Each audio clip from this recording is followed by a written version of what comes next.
happy to introduce Mark Tercek, the President and CEO of the Nature Conservancy. Mark, you are not the typical NGO CEO in the sense of how you got here, and you spent, you've been at TNC for 6 years. You spent 2 years at Goldman Sachs and 20 or so years on Wall Street before that. I don't mean to go all Jerry Garcia on you, but what a long, strange trip it's been. How did you get here? Well, thanks, everybody. It's nice to be here. I love the opportunity to talk to you corporate sustainability officers. You're really heroes in my view. And by the way, it's fun for me to follow all these other great panelists. This was really an impressive morning. Quite inspiring if you have my job. To hear these companies sticking their neck out to do important things, to hear from really good NGO people working hard to get their jobs done. It's not as easy as it looks. And to have the chance to clap for Phil Radford, who's stepping down from his great leadership role at Greenpeace. But I salute all of you. Me, I feel fortunate. I still feel sort of like a newcomer in this field, but it's been 6 years. I worked at Goldman Sachs for 25 years. And I grew up in a city and was sort of a city guy. Only as a parent did I get very interested in nature. My wife and I made a real effort to get our kids exposed to the outdoors, partly to compensate for our own urban backgrounds. And we kind of fell in love with nature. By the way, I think that's significant. I think if you expose almost anybody to nature in a structured, meaningful way, they will become an environmentalist. And then as a business person, I always was one of those business people who thought business could be a force for good. I don't think that's naive. I really believe that. So those two interests of mine came together. I almost quit Goldman Sachs in 2005. At the time, my boss was Hank Paulson. And when he learned what I wanted to do, he said, no, instead, stay at Goldman and build an environmental effort for Goldman Sachs. I was proud of what we did for a few years. Then the TNC job opened. I thought, hey, I'll apply for that job. It looked like a good fit for me. All of my friends, sort of smart people in the sector said, oh, Mark, they're never going to hire a guy from Goldman Sachs.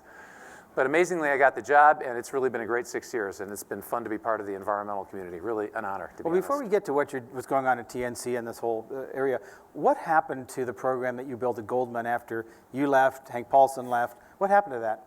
Well, I think it's still plugging along. I was at Goldman last week because they had a good conference on investments in green infrastructure. But when I started with Hank, our idea was let's not do anything that's philanthropic. And we did a little bit of that. But what we really wanted to do was show first Goldman Sachs business leaders that doing the right thing for the environment would also be good for their business. That was the idea. And I think we kind of proved that case. And the notion was there'd always be ups and downs on Wall Street. And I wanted this environmental effort to survive the next downturn. Now, the mother of all downturns came in 2008, but the effort did survive. And today all the good financial institutions have environmental efforts. They're all a little bit different, but I think they accumulate to be significant.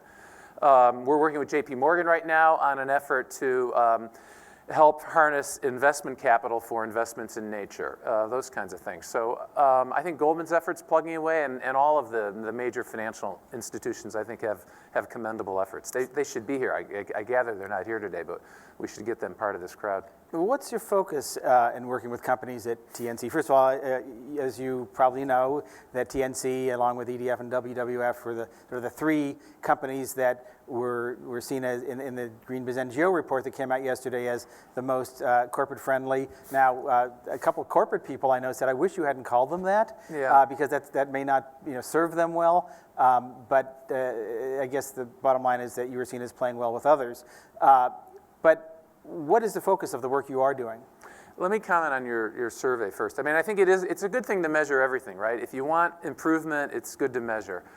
I think and of course I was happy that we were, I would have felt very bad if we weren't well ranked on that survey. But I also think you need to be careful because none of the NGOs that are in that grouping, I think any of the groupings, are in it for the purpose of being highly ranked. We have to be careful. Like some of the companies the organizations that scored less well, they scored less well because they're doing their jobs very well. Rainforest Action Network or Greenpeace. I mean, I really admire those organizations. And I was happy that we scored well, but I don't want it to kind of go to our head or distort our motives.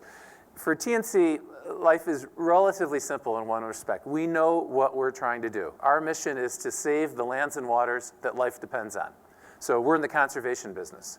Historically, we've been extraordinarily successful, really, thanks to our generous supporters, at raising lots of philanthropic money to protect nature. That's what we've done for more than 60 years. That's great, and we'll keep doing that. The problem with that model, or the shortcoming of that model, though, is we'll never raise enough philanthropic capital to really move the needle. Plus, some of the things that we want to save and protect aren't for sale. And so we still have that strategy, but then we have this second strategy where we want to show people how to use nature sustainably, how to guide business and government to do the right thing. So back to my Goldman Sachs, insight. I think in many, many cases, not every case, but in many cases, it makes sense for business to do the right thing broadly. In our field, that means invest in nature. So we're big on this notion of investing in green infrastructure, sometimes called natural capital, but I think green infrastructure is a better phrase because it's easier for business leaders or government people to understand what you're talking about. They invest in infrastructure all the time. Oftentimes, we believe, if you invest in green infrastructure rather than gray, or perhaps along with gray, you'll save money and you'll achieve all these extra co-benefits that make it a much better investment. So what do you mean when you say green infrastructure? So, green Trees infrastructure. would be the obvious yeah, thing. So nature, I mean, it sounds obvious, but it's good to go through it. What does nature do for us? Well, it provides all these services, right? Clean air to breathe, good food and fish to eat, protection from storms. Pollination, soil erosion. All that stuff, right? A stable climate. And so, the Nature Conservancy wants to protect all of that stuff. We do it philanthropically, but now we have business and government on our side. And there are so many examples. I wrote a book about this. I'm probably not supposed to print. No, it's called Nature's Fortune. Right. I never wrote a book before. I don't know what Obviously, you would think of it. Obviously, you don't know how to plug one, so. This is false modesty. No, in the book though, we lay out I have a co-author. We lay out example after example in every area we can think of: ag, fisheries, forests, urban conservation. These win-win invest in nature approaches. But there are a lot of them. I mean, off the top of my head right now, and I would really kind of challenge you, corporate sustainability officers, if you're interested in this. I haven't come across a company yet that doesn't have a really significant opportunity. Like a few years back, I met the CEO of Swiss Re, so a reinsurer, right? And so I made this pitch to him. He said, well, what could we do? So now with Swiss Re, TNC and Swiss Re, we're trying to put our climate science into their insurance pricing models. And I'm sure we'll get this right. I mean, it's sort of complex in some ways, but not in its essence.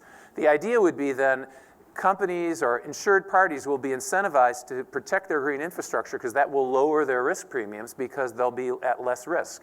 And or if something's really vulnerable, insurance will be too expensive, so it will be able to be restored into an ecosystem. We'll get all the environmental benefits we'd always want, but there'd also be that economic savings.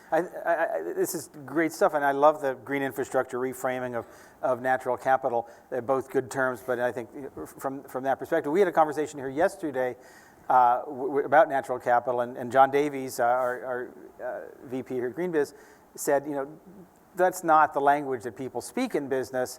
And so let's port that over now to green infrastructure. Yeah. If any of these sustainability execs go to their CFO, and this is always sort of the benchmark here of can we make the CFO understand it and talk about green infrastructure, what's going to happen? And you're the banker. How do you make this case? It's a great question, and it's really a promising area for environmental NGOs. So again, remember, we used to rely on philanthropic capital. It's very nice. We really need it. God bless our supporters. It's not, though, the best model, I think, because if someone, TNC, we had a campaign saving the last great places. We did great stuff, but nice philanthropists would give us money, we'd go protect something, and there wasn't much accountability or follow-up afterwards. Contrast that to, we work with Coca-Cola FEMSA in Latin America to invest in protecting their watersheds. That's the biggest Coke bottler in Latin America. Yeah, biggest Coke bottler across Latin America. A really good partner for us, the CMO, Carlos Salazar. He's a great guy. He's kind of the prototypical CEO. He's not really an environmentalist. I mean, he's got nothing against us, but he's trying to run his business. Obviously, it depends on water. So in contrast to the philanthropic money, he says, okay, what do I have to invest? How will you deploy it? What results will I get? What will the evidence be? Show me the cash flow model. And I think that back and forth makes us better because then we say, whoa, we've got to take our science up to the next level so we can be more precise and helping him understand that an investment of X, Y, or Z will result in these kinds of returns in water. And it makes us better environmentalists. So is that something that TNC does where a company can come and say, help us calculate the business case, the R&D, the ROI of certain kinds of green infrastructure investments so that I can take it to my CFO? Yeah, we do it. But by the way, I don't really want to go overboard. I'm only talking about TNC projects because they're the ones I know. These other NGOs here, each in their own way, are doing the same kind of work. But yes, we're now really investing a lot in science. We've always had a big science operation. We have like 600 scientists. But we're investing more in our science because we think to take this green infrastructure thing to the nth degree, we need more science. An example would be in New York City or New York State or in Colombia, places like that on the Gulf Coast. We're working with government officials on the notion of reducing risk from storms and sea level rise, right? So I think we've got something really meaningful here, but if those officials are going to rely on green infrastructure in contrast to gray, we better make sure we really know how to make it work and know to a really fine degree what it will do and what it won't do. And so there's more science work to do there. And another thing that's cool about this is when we work with business on this, we get better. Like Neil Hawkins was just here from Dow. He's one of our partners. We're doing a big green infrastructure project with them. But some of the stuff we're discovering, we would never have discovered it on our own. We're working on their plant in Freeport, Texas. We had no idea going into this that this was the case, but it turns out because the plant is growing and because there's local ozone issues, Dow is about to invest in a lot more scrubbers in their chimneys. It's hard for anybody to get excited about a scrubber. And then one of our scientists learned that from a Dow engineer and said, wait a second, planting trees should address that same issue. So now we're in front of the EPA, Dow engineers, TNC scientists, making the case that in lieu of those scrubbers, we'll do massive reforestation, and that will better address the local ozone pollution issues. And is the EPA buying in? Yeah, it's not quite done, but of course they like this idea. And so Dow will save money. In the local Freeport area, you'll have this massive reforestation effort, which will be great for the area. And then, because of wind patterns, some of the reforestation can occur in Houston. Houston's a very nice city, but let's face it, it could use some more trees. So Dow saves money, we don't have scrubbers, and we have all these ecosystem benefits. Let's take a real quick question from Elaine from the audience. Yeah, so a lot of questions have to do with the metrics you're using and actually how you monetize these green infrastructure projects and justification, and how does the actual business benefit as a result? How does a company benefit from a green infrastructure investment or natural capital? So it's really the business case, the ROI. Do you sort of have those metrics? I would say they're in the works. So that's what's really good about the Dow project. We're trying to get those metrics really solid, and we're publishing all our stuff in peer-reviewed journals, which, by the way, that would be a tip to the corporate people here. Transparency is the best. We say all the time at TNC, we're humble. We've never done this work before. We'll probably make mistakes. Our critics are our friends if they bring those mistakes to our attention, and this disclosure, especially in the rough world of peer-reviewed journals, is really good. Sometimes the metrics are easier, so water is relatively easier. So with Coke, Pepsi, the beer companies, sugarcane growers, it's easier to measure water than some other things. With Swiss Re, I mentioned we have work to do, but I think it's pretty straightforward.